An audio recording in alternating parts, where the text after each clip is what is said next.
Greetings, people, uh, Workshop fans. My name is Verse.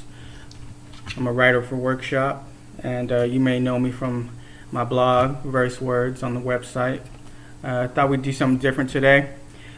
As a new offering, maybe try to do some video blogs for the site, give our fans some new content to look at. So today is Tuesday, April 17th, 2012, and I wanted to talk to you guys today about motivation, inspiration. In my perusings on the internet, looking for things to entertain me and inspire me, one thing I look at every week is a few shows on the internet. There's a few web shows. YouTube is becoming really popular now with the different web channels they have, where companies and studios are starting to offer web content specifically for the internet. And one of those that I look at is IGN, website well known for their mass media offerings. They cover movies, television, video games, tech, all kinds of great stuff that I'm interested in. And especially I'm interested in the PlayStation channel, because I'm a PS3 fanboy, and I'm a gamer. And one of the shows they offer every week is called Up at Noon, hosted by Greg Miller. He's the head editor of the PlayStation channel. And yesterday on his show, he had Veronica Belmont. You may know her. She's a host on G3 with one of their shows, Techzilla. She's also been a host on Core for the PlayStation Network. If you have a PS3, you watch. You go on the PlayStation Store, or the PlayStation Network. She used to have a show on there called Core, and now she's hosting a show on Geek and Sundry, which is Felicia Day's web channel. You may know Felicia Day from like The Guild and Josh Whedon TV shows, and she's done a bunch of stuff. So she started her own web channel, which is offering a lot of stuff for so-called geeks and nerds, a lot of different shows. And Veronica Belmont is a host of one of those. So anyway, she was on Up at Noon yesterday with Greg Miller, and the question that came up, Greg Miller asked her, what do you say to those people that say that, they want to go into video hosting, or they want to go into video games, or they want to go into nerdy things? What do you tell them? And she said something that we all know, most of us know, and I've talked about with people in the studios, that if you want to do something that you love, you should already be doing it. That nobody has to give you permission, nobody has to open the door for you. You can just start doing it, start creating. And it led me to start thinking about, inspirational stories, things that motivate me. And I started thinking about, as far as writing and creating and doing the things that I love to do, that I still seek out things that tell me I can do it. And that's a good thing, but it can also be a bad thing when people feel like, there's all these blocks, there's all these reasons why they can't be successful, why they can't do something. And I realize this is the reason that people like to search out inspirational stories. They like to read nonfiction, read biographies, watch biodramas, look at examples of people that tell you can do it. And the stories change as you mature. You go through your life, you have different experiences, you're at a different place. I remember when I was young, my goal might have been something like, I wanted to be a professional basketball player in the NBA. So then stories like Michael Jordan getting cut from his sophomore basketball team,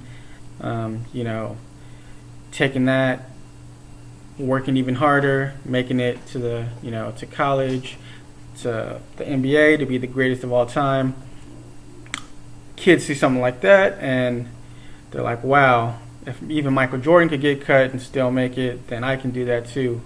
And that's why you see so many kids that look up to athletes, look up to entertainers, because they say, this person was just like me. They had talent, they had drive, they had desire, and they were able to get it done. As you get further along, now, obviously I didn't make the NBA because I'm here, and I look at somebody like, say, Jay-Z, still rapping at 42. I'm like, all right, I'm not 42 yet. I could rap still. And you look at examples that apply to you, and people start to look at things like, television shows about survival, people that survive horrible natural disasters or accidents, being stranded in the wilderness with, only a backpack and a flask full of water, and they made it out somehow. And you keep those stories with you because you start to think about, well, one day I might be stranded in the wilderness, and how am I going to get out of this? And you think back to, well, somebody else did it. I could do it too, just like that 127 Hours movie. If I'm ever hiking in the desert on boulders and stuff, and one gets stuck on my arm, I'm capable of cutting it off and walking to salvation because of those stories like that. And so, as a writer, I start to look at examples of things that tell me I can do it, that inspire me. J.K. Rowling's being a single mother, sitting in the coffee shop, writing Harry Potter. Now she's like a knighted person of Britain, multi-billionaire, and that tells me, go to a coffee shop, write out my ideas, and I can get it done. You look at examples in comic books like Robert Kirkman, going from just an independent writer to becoming one of the heads of Image Comics, having The Walking Dead on TV, and you're like, wow, if he can make it, I can make it too. And so, as I start to think more about stories like that, those are just things that allow me to see examples of people that have done it and that tell me I can do it too. And at the same time, it says, make your own door, make your own path. Don't follow what these people have done, because if I want to write comics, I should be writing them right now.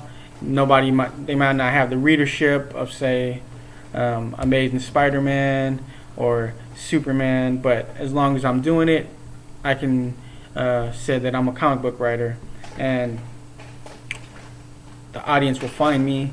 The audience will pick up on it as long as I'm producing. And especially one thing that came up in the show also is that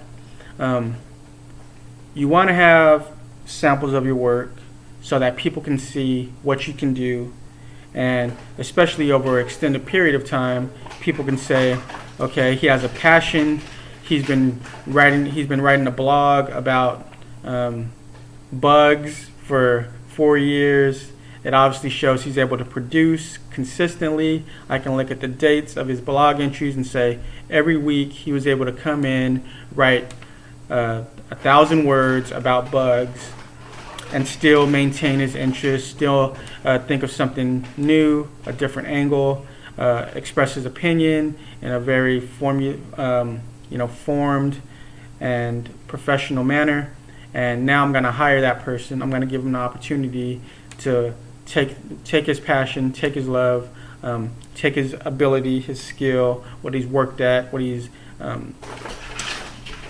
honed to be even better, and I'm gonna give him a platform to show that. And so that's what I wanted to say today. I'm hoping this clicks something in your brain, in your mind, and lets you know that we're all out here striving, and you keep doing what you love, and eventually you'll make it. Hope to have lots more video blogs for you. Sorry this wasn't a Tupac hologram level, but maybe one day we'll make it. with that, positivity and motivation. Peace.